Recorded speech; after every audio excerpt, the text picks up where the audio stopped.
Here we are. Okay, so we start recording. Good morning, everyone. This is the third session of the Ticket to Open Science. And it was about, in the introduction, trying to tell you a bit about how it's going to be the practical way to become an open scientist. Because if we go through the if we go through the content, well, this is a reminder of how to be an open scientist, because here in this open science passport, you have a lot of clues to follow and to become an open scientist, and it's particularly planned for PhD students. Okay.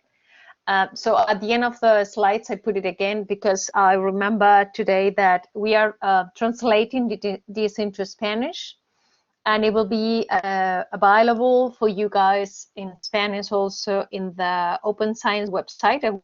I hope that we can launch before the summer, and it will be the kind of information that you can be updated. Also, we will have a listserv, a distribution list about open science in the university, because the other day we were thinking that there are so many things happening every week, so many news, so many interesting things to share with you, courses, training, webinars.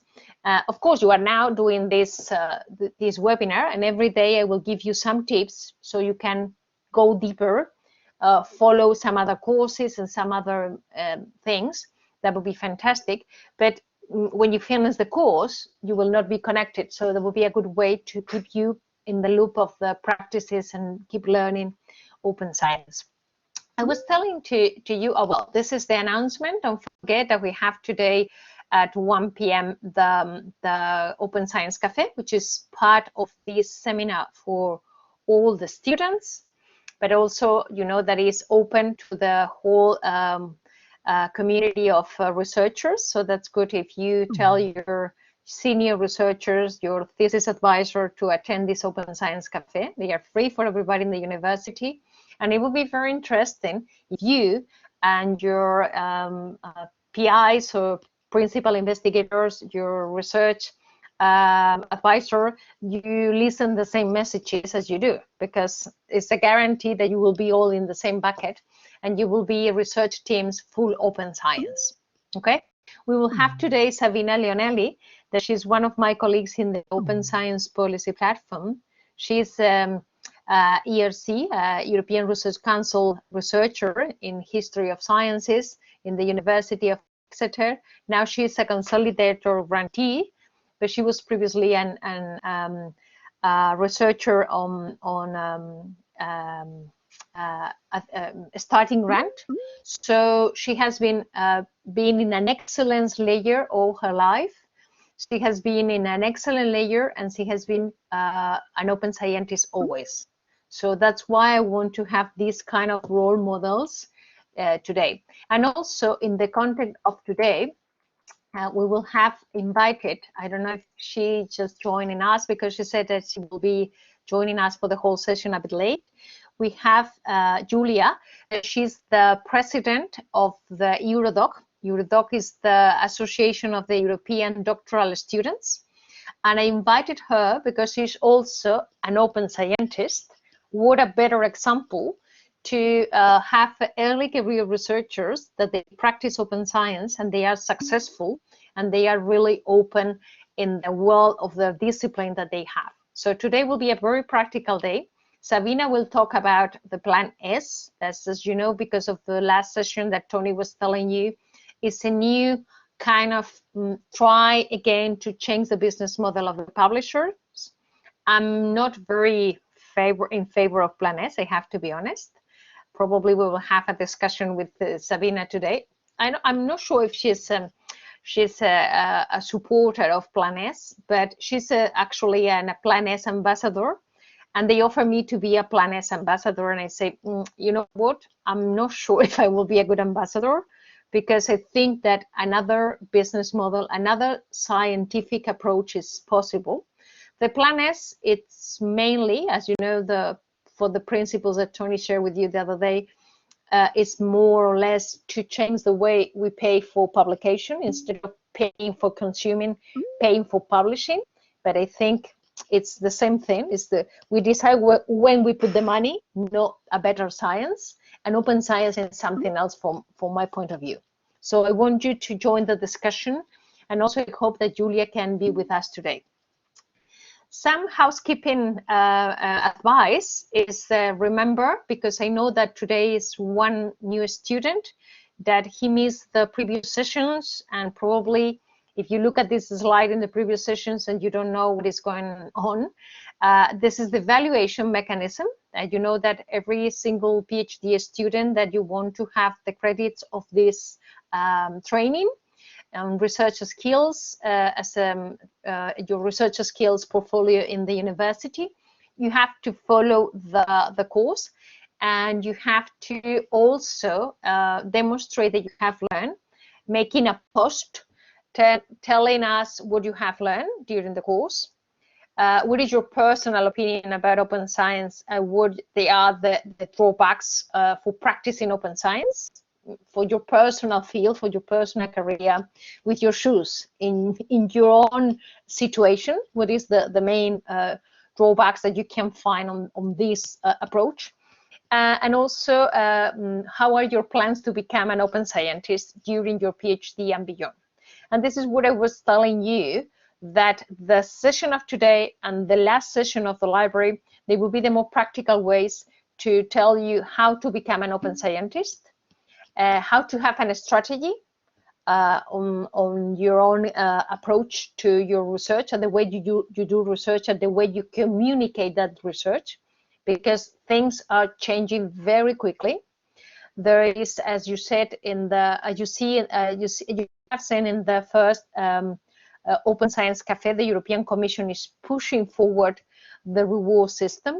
In Spain, there are a lot of changes that they are going to happen too. So I do really want you to adopt these practices for your career, for your success, and also for your transparency, for your enjoyment of science. This is the where you have to upload your post. You also can make a video. It's very easy for us to make videos now, so you can just record yourself and put your video as a part of your contribution and your video blogging. You can make a blog. We want you to have a text, but also you can enrich your content and your post with a video. As far as I know, Tony, can you confirm this in the chat, or just tell me? Everybody has received the credential information for logging in? Yeah, well, we have some problems with one or two people, but it's supposed everybody has the credential, and some of them has already, post something. Oh, good, goody. But can you take a look to the chat? I'm not sure it's Tuesday. It's because I upload the slides on Aula Global, and I guess there is someone saying that can it be posted on LinkedIn? I don't know if he's referring or she is referring to LinkedIn. What do you mean in LinkedIn? Fido said. Or the because slides. You mean LinkedIn, because LinkedIn is a platform, is a social network, but perhaps you are thinking on share your slides because LinkedIn bought the slide share. I mean the text. You mean the post that you have to do for the contribution? Can you open the microphones? Oh, okay. Well, the point is that we want to have it all together. We don't control LinkedIn. We control this blog, which is just a blog that you can you get registered, like you get registered in LinkedIn. And we don't want to go to different places and correct different things. We could also do it in the Aula Global, something like upload your post in a PDF, but the point is that nobody can see it. The good thing is that we want to practice what we pledge, you know. So if we talk about open science, we would like to have an open discussion. So the more you post in the blog, the more we can contribute with the discussion. So if somebody discovers some tool, for example, today I will just open you the Pandora box of the tools. If somebody discovers that Jupyter, which is a tool for sharing research and making research together, you just discovered that and you try it and you post it, somebody can comment on that. So this is a way of enrichment of knowledge in the open. And also, at the end of the course, if somebody said, why did you pass Firoze? I don't know how to pronounce your name, I'm so sorry. Firoze. I say, he or she passed. I don't know if you are, is a she. I'm sorry, I don't know your name. She passed because she posted here, and I can demonstrate it with something that we have access to. If this appears in LinkedIn, we cannot do it. Okay, go ahead, Firoze. Say it again. And tell me how you say your name. Hi, my name is Firoze. Firoze, good. Yes, and my question was that if we could just upload this post on LinkedIn, that might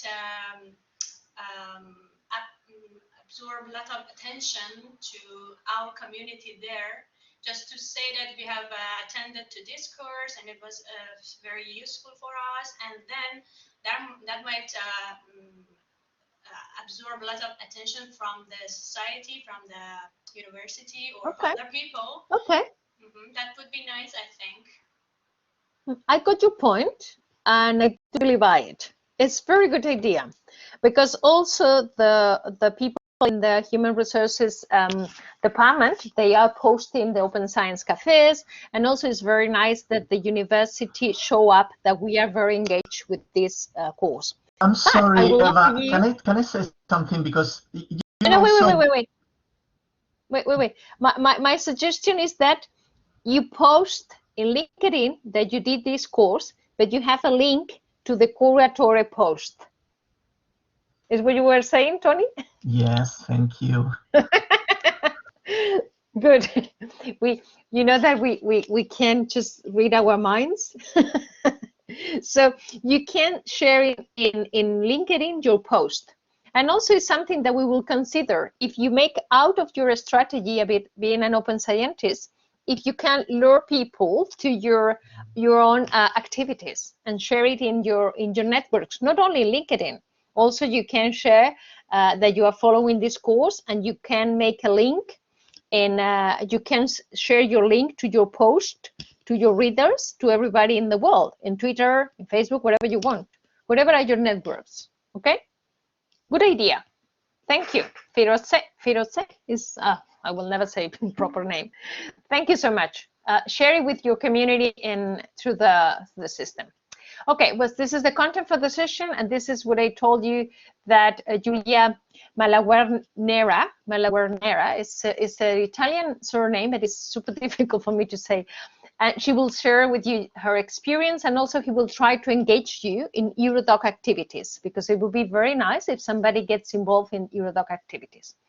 One of the things that we have today is just review what we mentioned in the first class, which was that open science means to open it up the research, but not only the research outcomes, which is at the end the core business of the discussion, the publications, okay? Is to open it up as soon as you can, and in the beginning of the cycle. For example, if you can open your ideas, that would be fantastic. If you can make what is called nano publications, that you share snippets of ideas or snippets of research about the steps that you will follow in your research. So this is a way of getting people involved in your research. But sometimes I have a doctoral student, a doctoral advisee, that I will send to you that information in the list of the class, because there is a program in Eurodoc, which is a network of young researchers or a network of researchers involved in the European research projects. There is a project about advising and advisees mentorship project. And I have a mentor, a mentee, it's called a mentee, that he told me one day, but if I share my ideas, they will copy them. That's the problem. It's plagiarism. And I say no, because the openness is the best way to say that that idea was yours. If you open it up, your idea, you can have more people to join in that idea. Of course, if you are going to make a patent, perhaps it's not the best way to do it in a blog. But if you are going to present a project, perhaps it's not the best moment to share it before you get funded.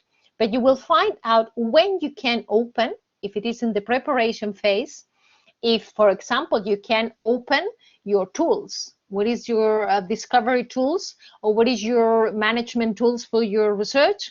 You can open your research at the analytical phase. For example, you can open your data and ask people to help you to share your data, or you can just share your data as soon as you can, and you say, well, but somebody can make the publication with my data, and you can make another publication with the data of somebody else. The problem is that we have in mind the publication. As soon as you get credit for sharing your data and not that much for sharing your publication, you will have this approach in mind, okay? So, and the other thing is, for example, you make the publication, and as soon as you open the publication or you deposit the publication in the repository, you are done. No, then you can just enrich that publication, you can share it, you can have an outreach approach of your publication. That's not mean that twittering and thinking on the almetrics on the of the transfer mechanisms, but perhaps you can have an outreach policy that your research is more impactful than just open it up. You have to be proactive of what you do, and you have to believe that what you do is good. Because if you do good research, you would like to share it. If you don't, you want to hide it, okay? So this is, think about all these steps and think about when can you share, or as much as you can share. For example, you can share the document in the writing phase, not with everybody, but with some colleagues, with some groups. You can enrich. I have a friend that he works in software, and he always says that the later you open, the later you will be for discovering your mistakes. So think about it. Of course, I know the reality, that is, I have to publish the paper, and if I share the data, my advisor will kill me. But for example, we want to include as a policy in the university that all the students, all the researchers in the university as a PhD level, you will make your data management plan for your own research. And this is something that we are going to do in the next session. We will have also in the Open Science Cafe a Joy Davison, that she works in the Ferris Fair project with me. And we will devote the next session to the data management plan and data sharing. So if you learn to do that in your research, in the moment that you are planning your PhD, you will be very good at doing that in your postdoc and your senior research career. Okay, so this is a bit of the cycle. This is a representation from Open Science Framework, which is a tool of organization in the US called COS, which is Center for Open Science. COS means a lot of things in my mind now. That is Center for Open Science, and they have these tools that I would like to have time today, and I want you to have 5 minutes that you explore it and you make your own account in this tool. Here you have the address, and I would like that you use it as a consumer, because we will have different tools today to show up. One is about you being the consumer of the research, or you being the one that offers the research in the open.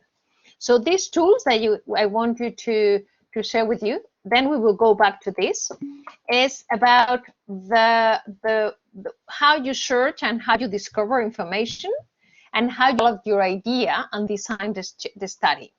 Okay, so this is the phase where you can have the hypothesis construction. And to make the hypothesis construction, you can use different tools. For example, here you have Zotero and Mendeley, that they are a reference management system to manage your bibliography, which is very simple. Also, you have the MP tool, because this is the moment when you design to make the data management plan, which is something that we are going to learn the other day. But in this period, when you search, discover, etc., you can go, is the question that we have the first day of the class, you can go to Sci-Hub, you can go to Google, you can go to the databases, or you can go to openly available resources. So I want you to do for the next 5 minutes or 10 minutes to go to these open available resources to find information in the open. It's a Core, which is an aggregator of repositories that aggregates papers on open access, that they are in green open access. Here you have Dimensions, that is a new tool that is a service. It's a service for institutions, but also they have an open collection of resources, and it's a very powerful tool that also gives you information about patents and also gives you information about open resources, closed resources. I want you to just try to find out things that they will be useful for your thesis.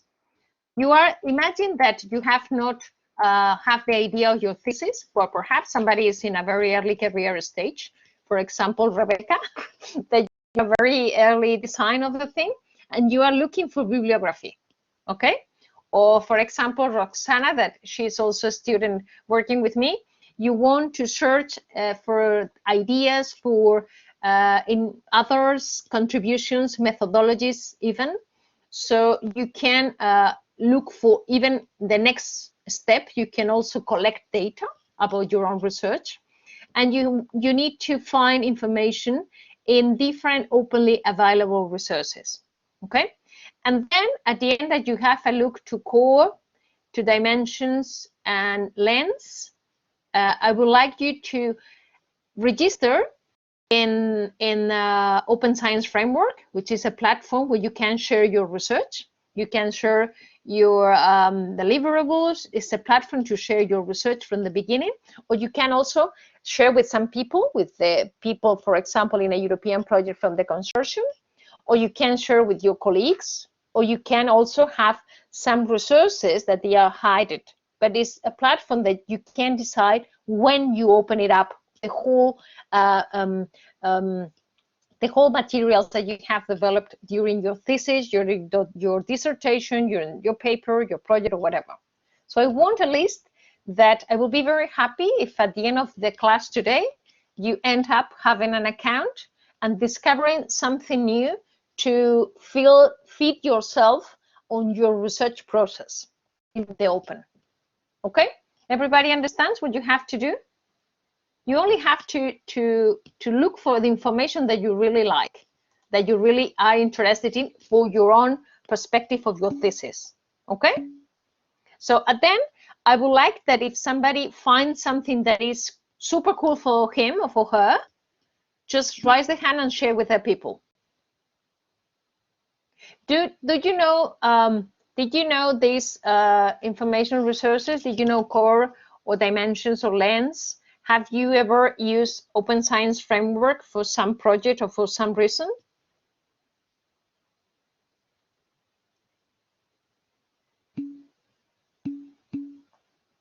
Okay, so this is the opportunity to learn. And just try to figure out if you can take advantage of new information resources that they can just inspire your process of searching for information in your PhD.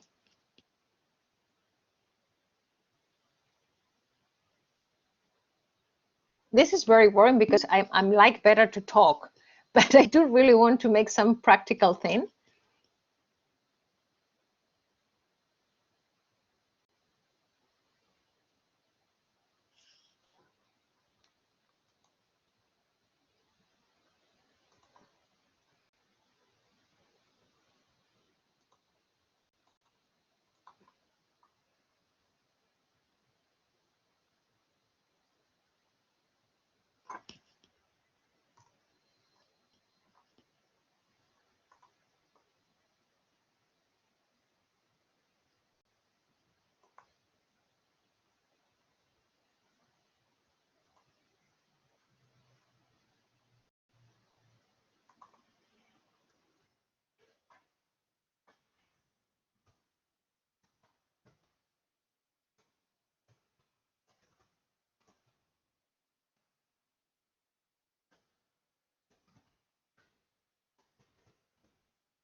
Matt was born and he left.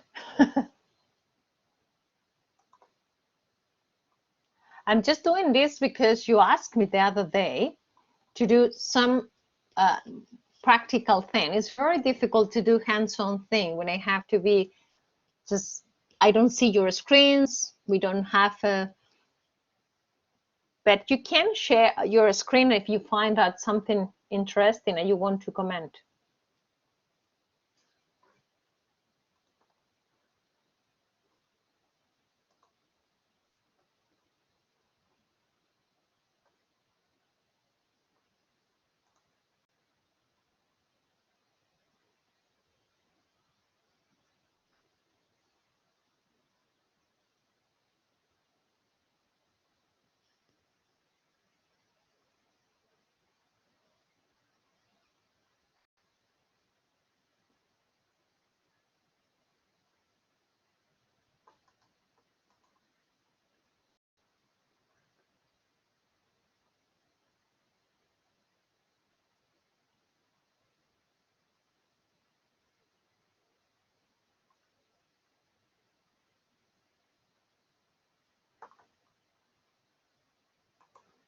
Okay, anybody can share something that is particularly interesting? Okay, Ignacy, you got a question on a paper? I'm sorry that I couldn't read it. I don't know where is the question. Huh? Wait. When a paper appears in Core, it means it is open access, right? Okay, yes, yes, the answer is yes. And then why some of them, at least the ones I found, are from private journals? You can answer this question with the lesson of the last week. When you mean private journals, you mean journals that they are not, the journal is not openly available as such. Can you elaborate a bit more, Ignacy? Can you open your microphone?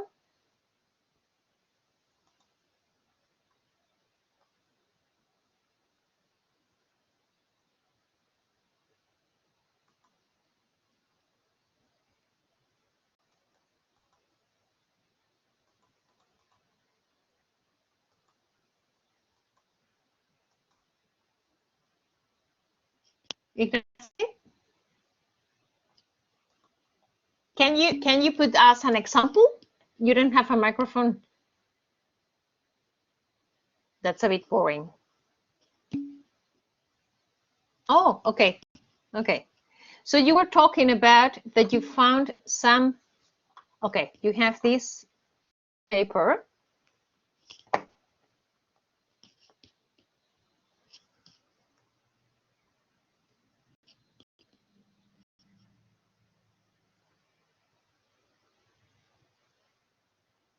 Okay. Hindawi selective channels estimation using superimposed training and exponential base models. Whoa. Wow. Well, this is a Hindawi publication. So Hindawi is one of the Gold Open Access. Hindawi is the Gold Open Access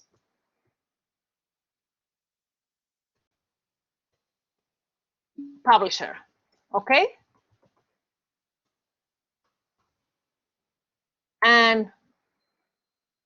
And also it's from 2006. I don't know if that's an issue, but Hindawi is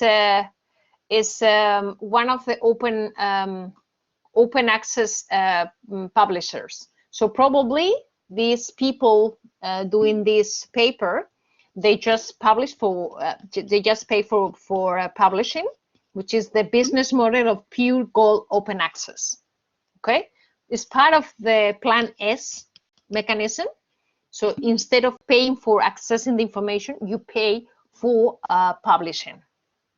Okay, and Hindawi is one of the pure open access publishers, like PLOS, like Frontiers, like F1000, this kind of eLife, this kind of publishers that they are pure gold open access. Okay, good. So any other things to share with the people? I'm very happy, Giulia, that you find something interesting for your thesis. And also somebody commented dimensions and core have the same results. Well, it could happen in the open access side of dimensions, but dimensions also include not open access journals. Okay, so that's the way that you search. And also related with Lens, that for me Lens is super interesting tool. And also it allows you to look for patterns and look for mechanisms of citation, different kind of things. The bad news about Lens is that they consume the information from Microsoft Academics, which is the source of information, of academic information from Microsoft. And Microsoft Academics, they say that they are not going to continue feeding the database of academic information. So this is a pity. And also one of the most important companies in the organizations in the kingdom of open access, which is My Research, that used to be called Impact Story, which is the people that they made this tool that Tony showed you the last week, and paywall, that you can check when something is openly available. The people of My Research, they mentioned that they are happy to look for another solution that make the information in Microsoft Academics, in the open, reusable for all these kind of tools. So that would be interesting to follow up on this news, because it will be very interesting. I will just copy you the news for the blog of this our. So also a bit more about this company, which is working for the open science world. Okay, good. So I would like also that you open up an account in Open Science Framework. It doesn't matter if you are going to use it now or not, but you have it already, open it up. So next class, when we are thinking about where are we going to put our open data or our data, we can have there a place to put our data, for example. Okay, so we will just make this continuous practice. Just open an account and explore a bit. The possibilities that Open Science Framework has for you, because Open Science Framework is an interesting tool also as a consumer. We can be open scientists as a producer, but we can be also open scientists as a consumer, just looking for resources in the open. So you can find more people like you. Okay? This is something that is kind of a bit, we don't want to, oh, you don't have the slide. Sorry, I'm not sharing my slides anymore. Yes, no.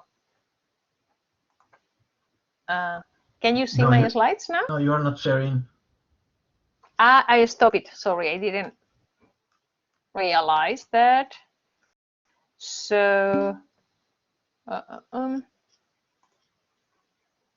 here you are. They are the slides. Tony upload them, by the way, in the Aula Global. So here you are. OpenScienceFramework.io,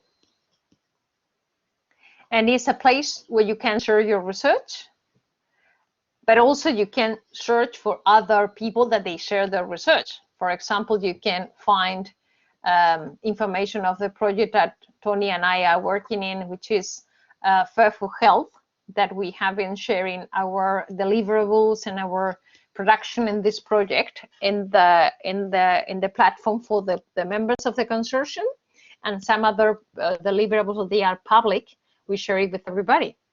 So you can find also who other people in your field is sharing information about your topic of the research, that it will be very, very valuable for you guys to know somebody else that is searching, researching something related with your topic, and they are sharing some results in the open. You can also make a lot of good connections using this kind of platforms. Okay. So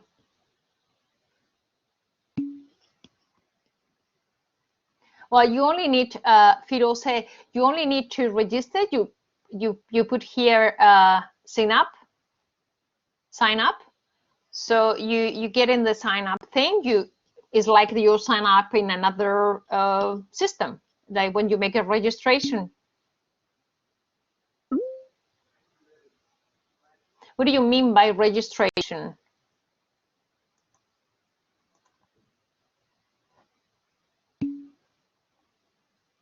The registries. You are in the registries. Well, Open Science Framework has also a facility which is important for the registries. Actually, we were working in a project for registering. Imagine that you want to make a registry of clinical trials, or you want to make a registry of open access journals. We were thinking about making a project about registering practices of academic evaluation. Okay, so we explore the functionality of registries to make openly available registries. It's just another tool. Open Science Framework is a framework for open science. You can have a registry, or you can have just a normal account for your research. You got it? The registries is a particular functionality, which in my opinion, that I have been exploring this with David Mellor, which is the guy in Open Science Framework that is in charge of the registries, I find out that is super interesting. So just explore it a bit, because perhaps in your research makes sense to make a registry. Or you can make a registry out of a project or something else. Okay? So I don't want to lose more time. I'm sorry, but I will let you explore these tools.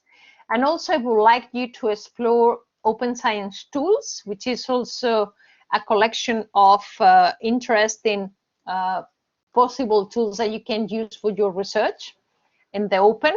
And I'm sure that you can find things from your own field that I cannot discover for you guys, because you have your relevance of your researches in your mind.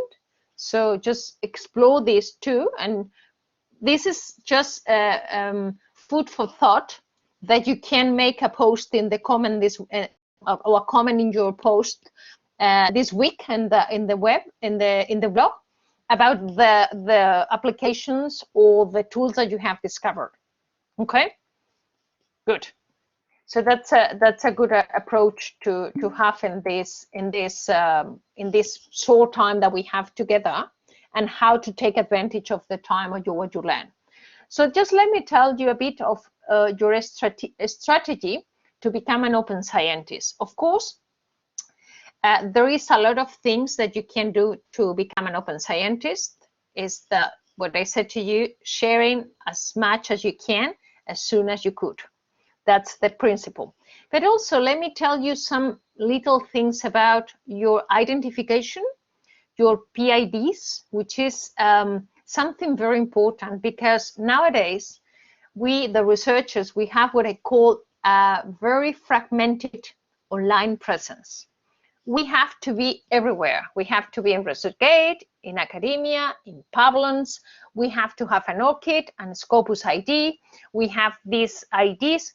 So the important thing is that you are aligned with all your IDs and you can share and connect databases.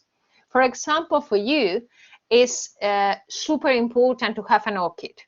As soon as you have an ORCID, if you are doctoral students and you are connected with some department or some research team in the university, I mean, if you are a research staff of the university, consider you have a contract in the university, you have an ORCID because the university gives an ORCID to every single researcher.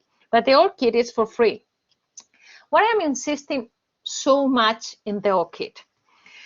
Because even if we have this discussion, for example, in Spain, we have this curriculum vitae normalizado, which is the CV, your merits that you have in your CV, in your resume, that you have to register in the standard CV in Spain.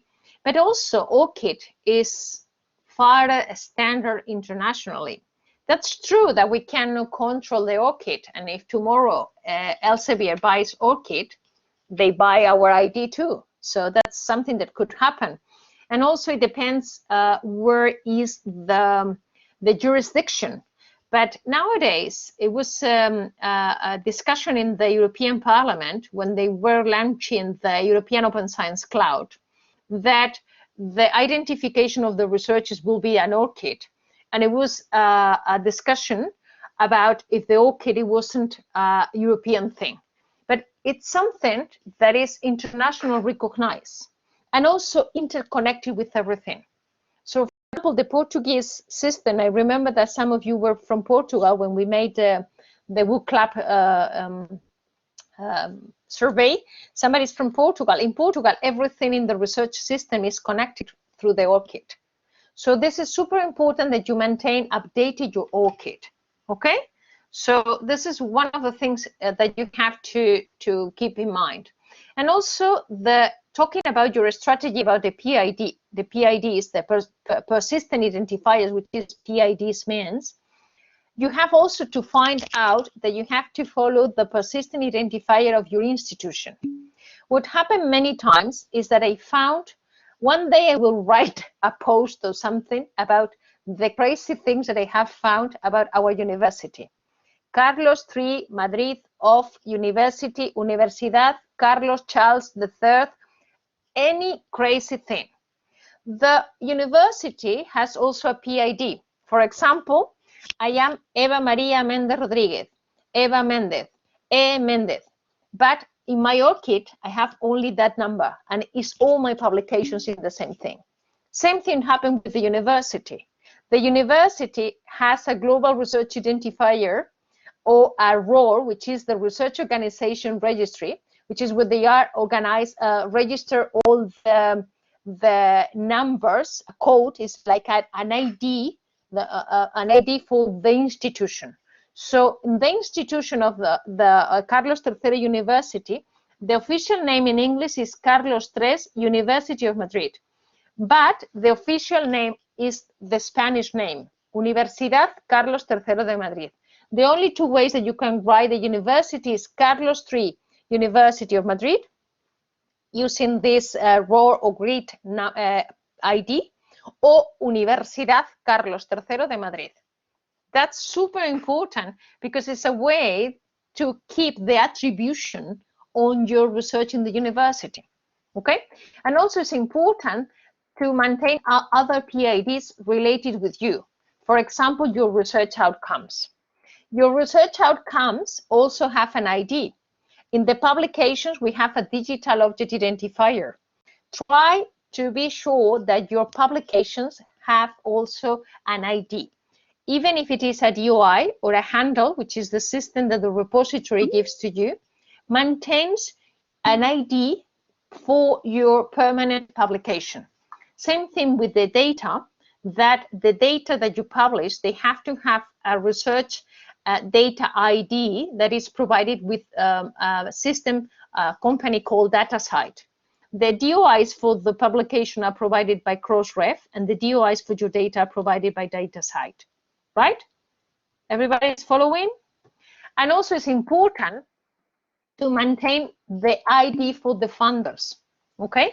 For example, if you get a Marie Curie research grant, you have to have your funder registry code to maintain that all the publications that you do under that grant, they are provided with this funder, okay? And also, this is a review of the tools that you can try. I would like then somebody experiment with some of those. And let me review in this, our last 5 minutes, because I don't want to take time from Giulia, that she's attending all this boring talk that I'm giving to you, very practical for young researchers.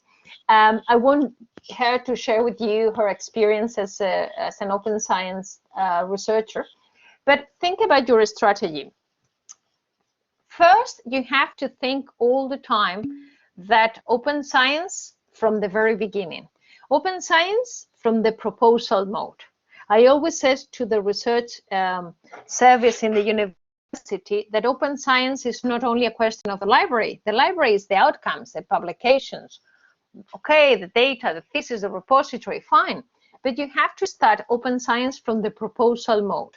And here you have a link that is an old document that it was called Winning Horizon 2020 with Open Science, that teach you how to do a Horizon 2020 proposal thinking on open science. We are going to do something similar with Horizon Europe, because as you know, for the presentation of the head of the unit in the Open Science Cafe, Kostas Glinos, he said that the open science will be evaluated in the excellence award criteria. It's not going to be only in the impact on the publications. It's going to be evaluated as the whole mechanism to make your research visible in an open environment, okay?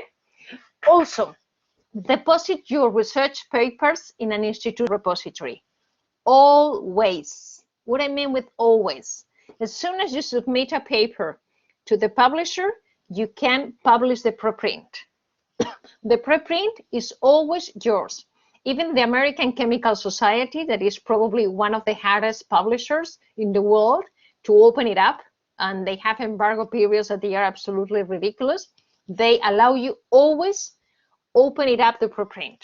Of course, you would like to share with the world the final paper, but even if it is not accepted, your preprint is already there.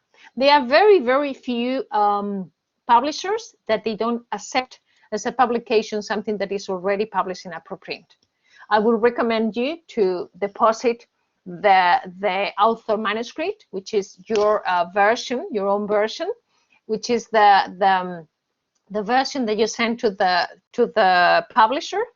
But also, if you get accepted and the publisher allows you in Serpa Romeo, when you look for the possibilities, you can share a different version is fine. Or if you pay for the publication and you publish in Gold Open Access, this does not eliminate the guarantee that you have to have your paper in the repository, even if you publish it Gold Open Access. Of course, if you publish Gold Open Access, you can publish the version of record in the repository, but it doesn't mean that you cannot publish the version record in the repository because you publish already in all open access.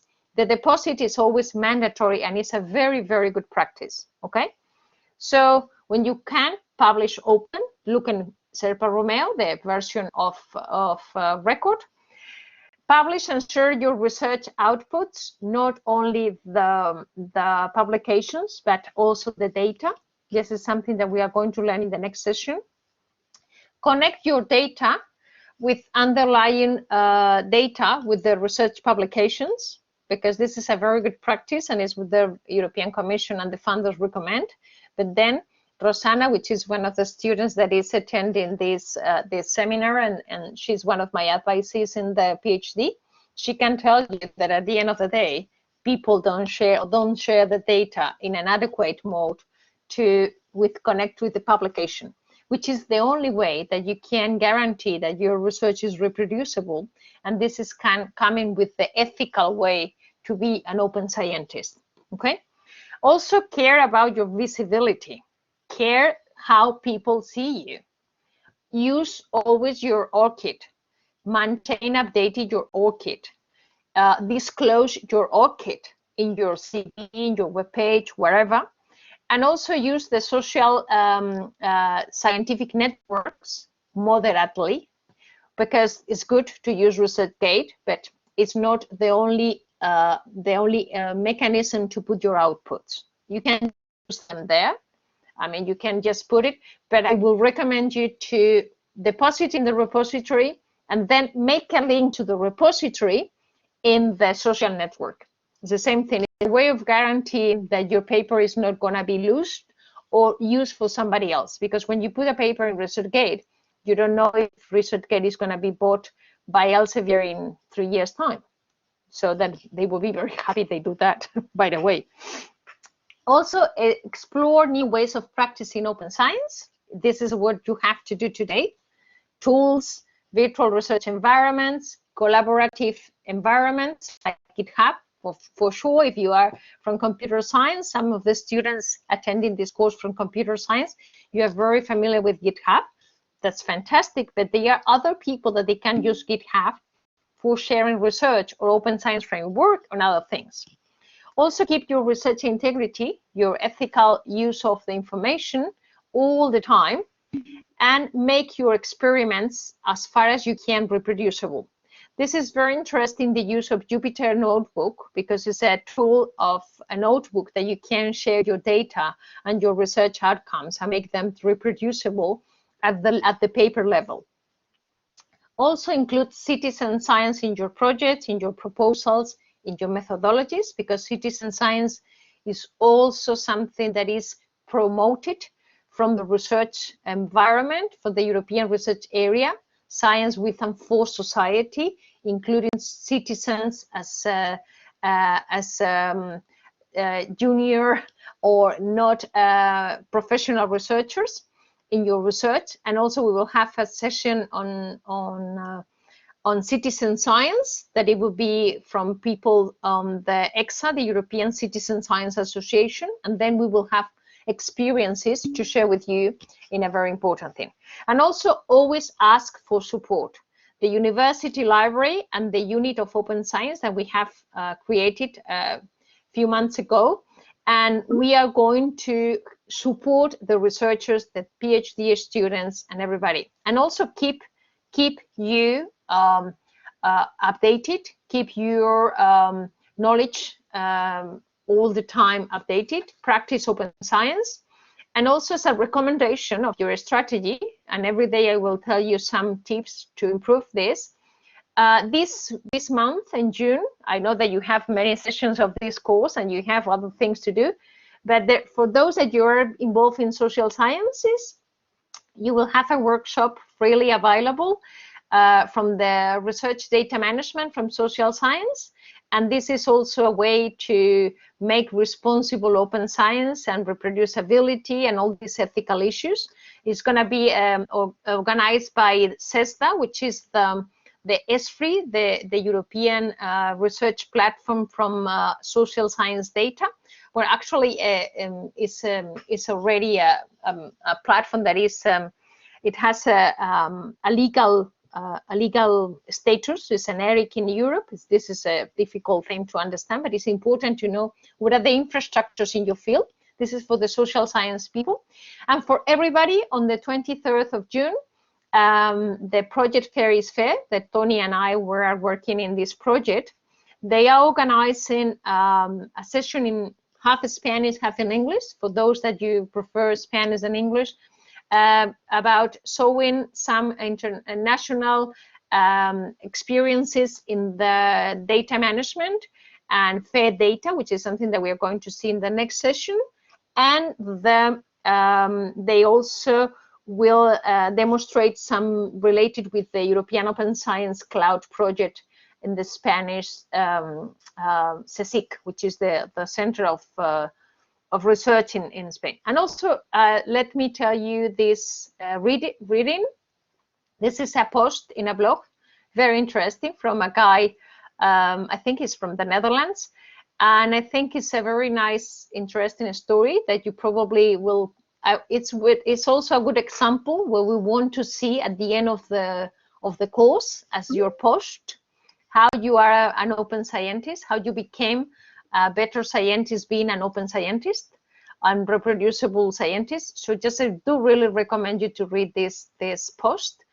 Thank you very much. I will just remember you, don't forget the coffee today. Oh, I just put it there, Costas Glinos. I didn't change that.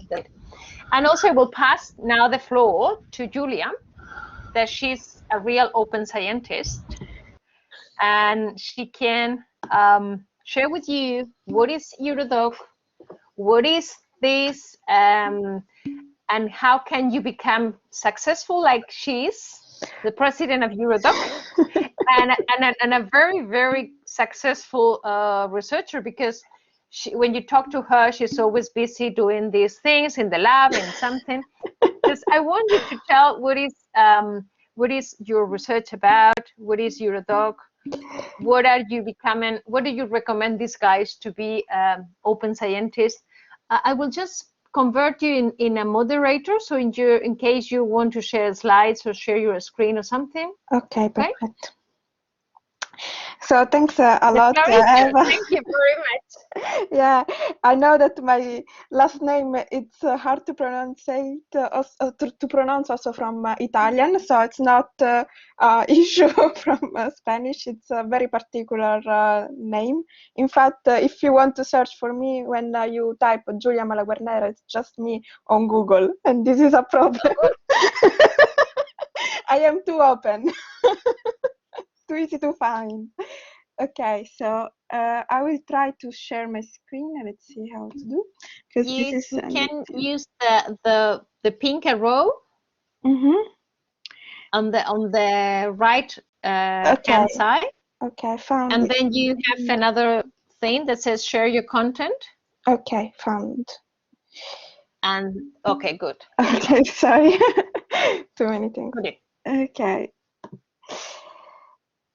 Okay, so today I will present you Eurodoc, which is the European Council of Doctoral Candidates and Junior Researchers, which is an umbrella association. It means that we are basically formed by national association. So if you are from Spain, we have a national association in Spain, which is called Precarious. And they are part of our network. So we represent early career researchers. It means from what in the Euraccess is like R1 and R2. R1 are the PhD candidates. We don't call student because we are advocating for the employee status in Europe. Because of the social benefits, and also to avoid discrimination inside our area. And we are established in Brussels from 2002. We are all volunteers in this association. maybe I will also give you some information about me as well. It seems that I am successful, but I don't know. I am a Marie Curie Individual Fellow, so postdoctoral researchers. I completed my project last week, so I'm still in the phase of reporting. And in Eurodoc, when I started, I did a lot of interview collection on open science. At the beginning, I was very new in the field, so I guess that also you with this course are wondering, oh my God, what is open science? How can I do it? It seems hard. There are so many tools. How can I perform it? So don't worry, this is a normal feeling. And I think that this course will help you to become an open scientist. So just to continue in our network in Eurodoc,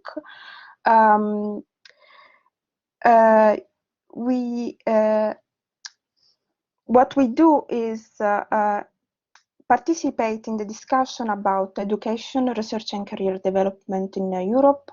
We are pushing for better training in the doctoral programs to include also other skills like open science, like skills that can be transferred in other sectors, because as a PhD, you don't have to think in a career just in academia.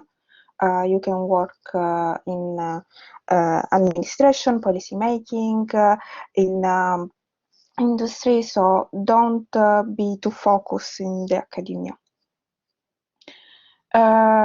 We also try to raise awareness in big topics like mental wellness. We organize events, debates, and we are trying to collaborate with other associations and organizations to shape together the policy for early career researchers in Europe.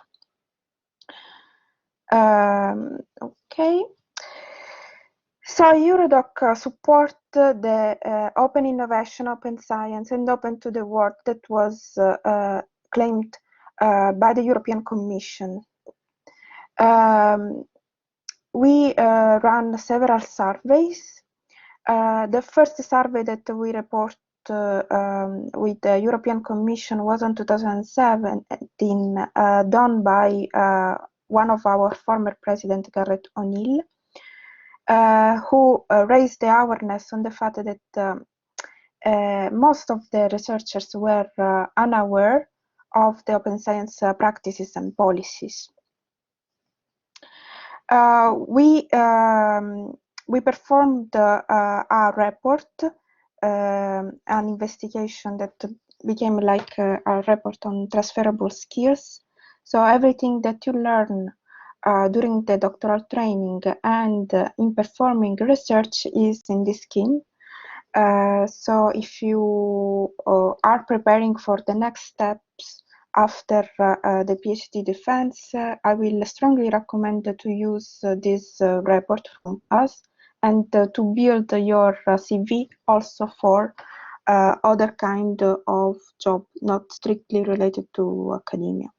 This will help you also to understand why performing open science is important, because you will have will learn a new methodology, new source, new kind of way to share the education, to share the data, to share exactly what you have done beyond the argument, beyond the topic that you are working. So what is important after is what you have learned from the methodology. Of course, what you also are developing with open science is the digital skills. And these are very, very useful, because what we are talking about in particular with the COVID situation was that we have seen digital literacy. So several people that were struggling with the digitalization, and which is fundamental for the progress of our society. Eurodoc has a working group on open science, in which we discuss topic related in open science. We collect information. If we have talks or document to discuss for the yearly career researchers benefits, we discuss in this group. We also did an open science ambassador training. So we have several ambassadors in Europe that are from our national association. And they have been formed not only in how to do open science, so what we are learning now, but we were focusing on more on the general open science topic and the tools, of course, and also the policies, something that you are already learning in this course. We also collaborate in project on open science, so we gave feedback in the EOSC with 3 main initiatives, and to Open Research Europe, in which we are part of the communication group. The policy that we have done was statements with the Marie Curie Alumni Association and Young Academy of Europe on Plan S and its implementation. We also supported the manifesto for European COVID research that was written by the European Commission. And this was the part that I loved most, was giving input to UNESCO. And I will explain you why, because when I was 15, I did a simulation on the European, on the national, on the United Nations in New York, and I was simulating the UNESCO ambassador. And it's really hard work that you see in the policy. And in particular, it's important to give feedback to the policymaker, because of course they cannot know what open science see in the total way. When you give this kind of input at the beginning, so what I was doing is that for me it became natural to write statements. So I just sent this recommendation after a discussion that we had internally. And at a certain point, when the member states were discussing this document, so the UNESCO draft, I heard they were citing some of our sentence in a public discussion, and I was so surprised, because sometimes you don't know, you feel like a little person that is doing a written job, but then at the end it does a lot of effect outside. So this is why it's important to be included in the discussion, because it will affect your work in the future. So this is what we have done during the COVID pandemic. In particular about the manifesto, and this is general about our policies that you can find in our website. For the European Science Cloud, we are collaborating in Helix, Nebula, Ocre, and Catrice. So these two are more related to the storage. And the Catrice instead is a catalog of infrastructure. Of course, you know about Open Research Europe. My paper will be published soon here because I am an Horizon beneficiary. So this is how I'm performing. I'm starting performing open science as much as I can. We also did a survey on open science publishing venue on 2020 in collaboration with the Open Research Europe project. I will just go directly in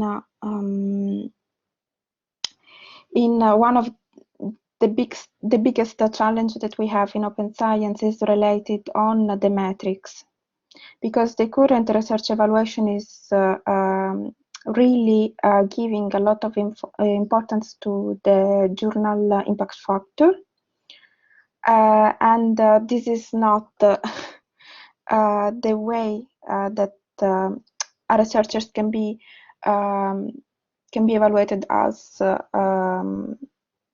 success. I will recommend you to read one of our latest articles in our website, so probably I will send you the link after. Other challenges is like the lack of rewarding, for instance, when you do open peer review. And I strongly recommend you to start, because it's a nice way to create networking, to be critical in a good way, and try to have some more insight to your research topics. This is what in Europe are considered the most important feature of open science according to our survey. And the open access, of course, is what seems to be more relevant.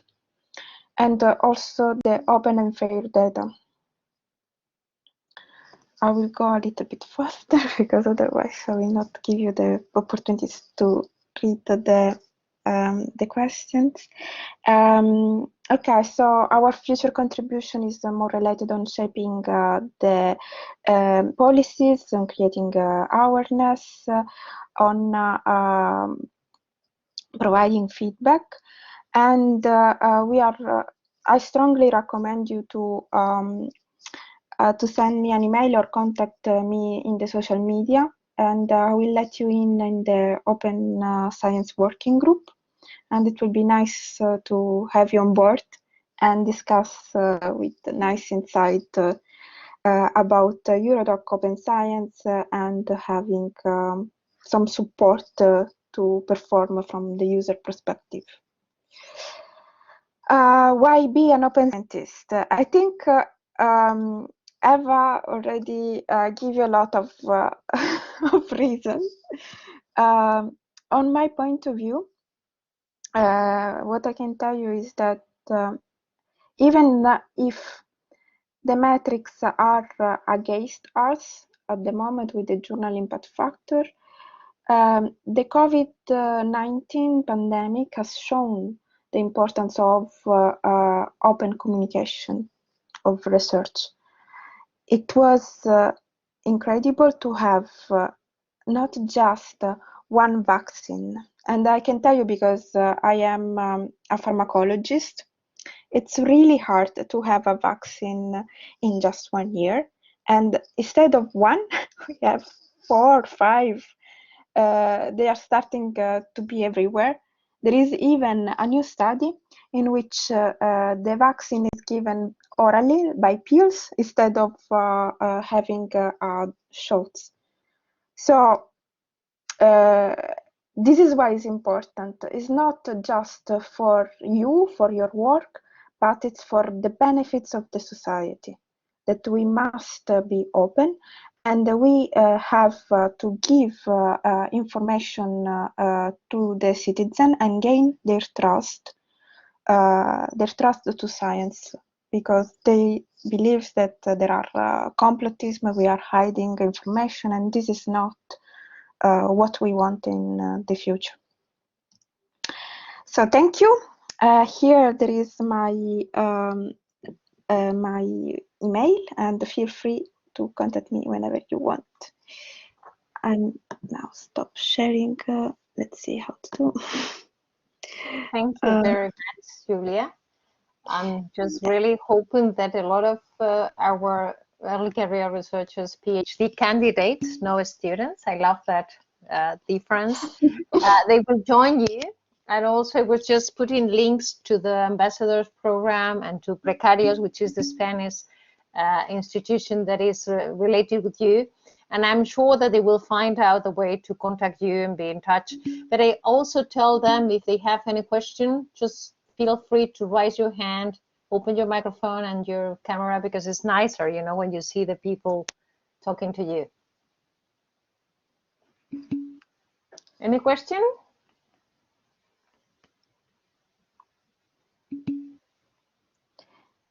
Maybe if for you it's yeah, it's harder to perform. Okay, Esther.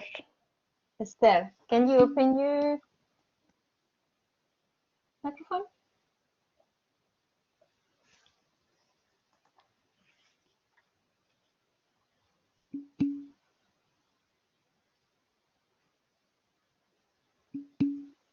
No. No, I can't.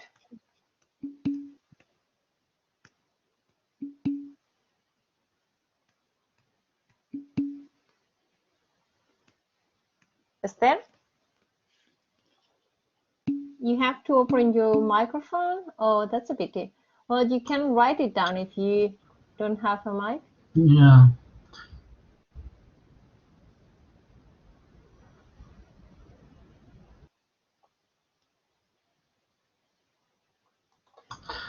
She opened it. She opened her micro, but nobody can hear. Sometimes it's a problem of microphone, so you can try with if you have like handcuff, you can try with the computer. Yeah. Okay. You will write it. This is a bit of like, I think this year we all feel like how people knows that when you cannot talk and you have to write, you know, that's.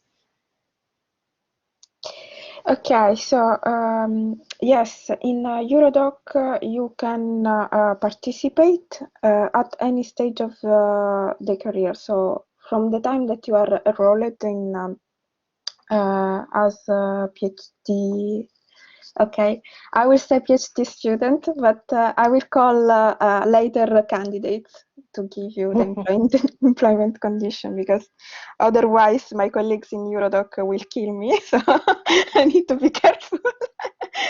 Okay, so yes, from the first day that you are enrolled in the PhD, you can enter in Eurodoc without any problem. Usually, what happens is that we recruit National Association members. So the National Association have their delegates, in which are consulted, and they vote who will be the president, who will be our board every year. On the other side, we have these working groups in which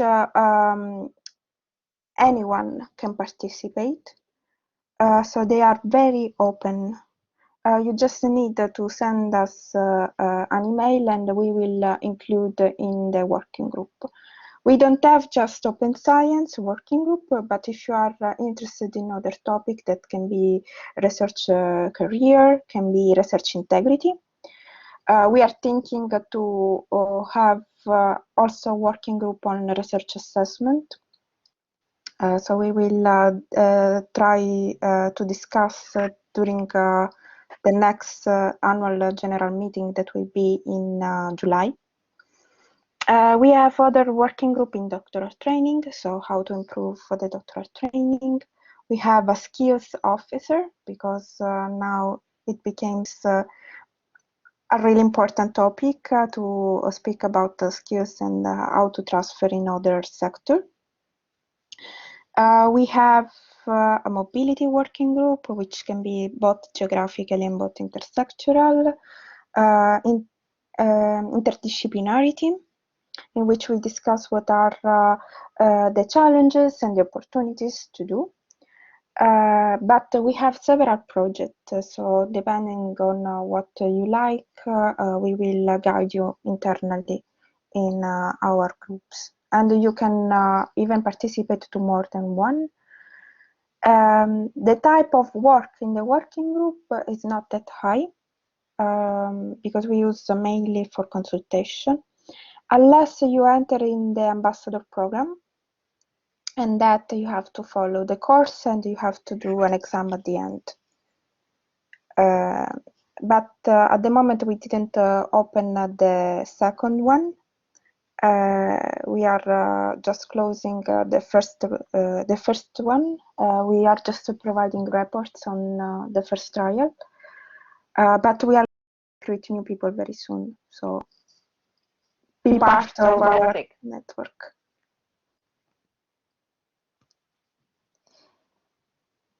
Wonderful. I will just, we have a couple of minutes. I don't know, maybe we have a specific working group want to participate. Is what Esther is asking you, if they have to get in touch with the head of the working group to participate. Would you accept individual students, or they have to be enrolled in the national institution organization of the PhD? And I mean, in this case, is precarious. That precarious, I have this conversation once with Gareth, the former president.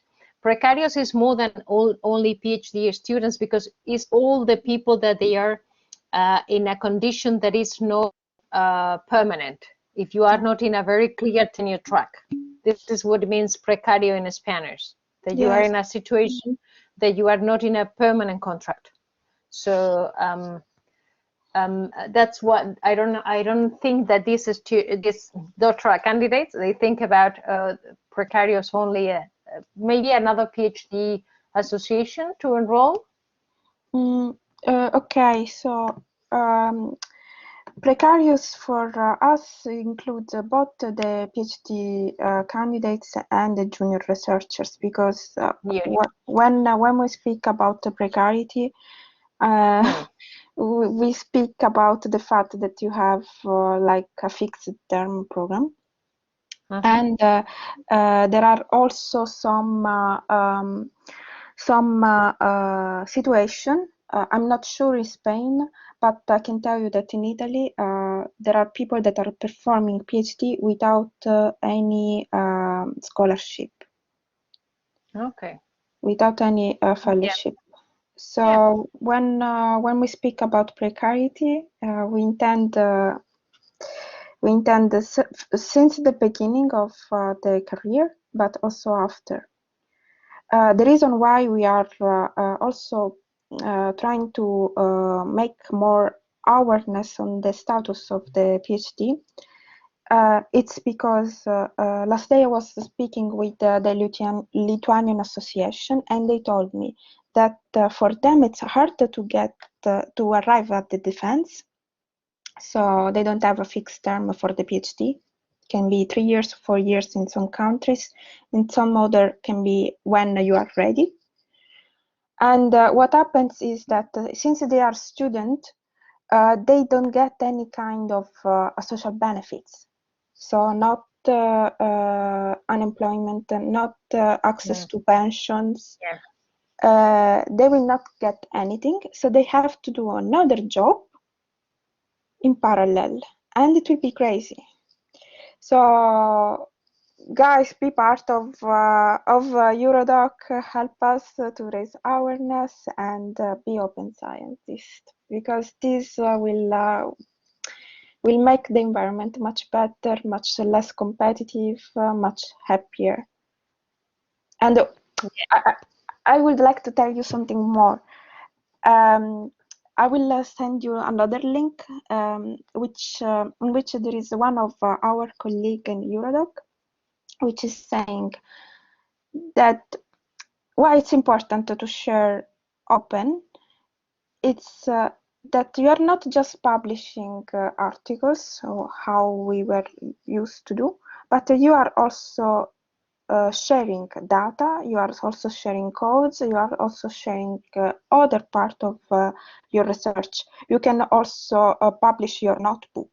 So you are demonstrating how good scientist you are. And good means that you don't have anything to hide. You don't have anything to cover.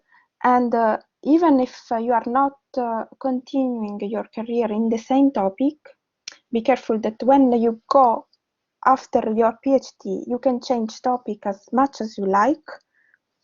Don't go too far, because otherwise it's harder to get in the track of academic. But you can have much more possibilities than you think. And if you learn the trick now, it's better than be late compared to the others. Okay, that's a fantastic advice. Thank you so much, Giulia. You just covered my expectations of a young researcher with a lot of insights to share in a practical way. I just ask the doctoral candidate to join us in Open Science Cafe, and you are also welcome if you want to join us. But I want to respect the break, so they can just have grab a coffee or grab a sandwich for lunch or whatever, and then we will see each other in the Open Science Cafe. Thank you so much, everybody. Thank you, Giulia. And I hope that you can send me the slides, because the students are also asking for me, because there are plenty of links and stuff. Thank you so much. Okay. Thank you. Bye-bye. Thank you, everybody. See you later.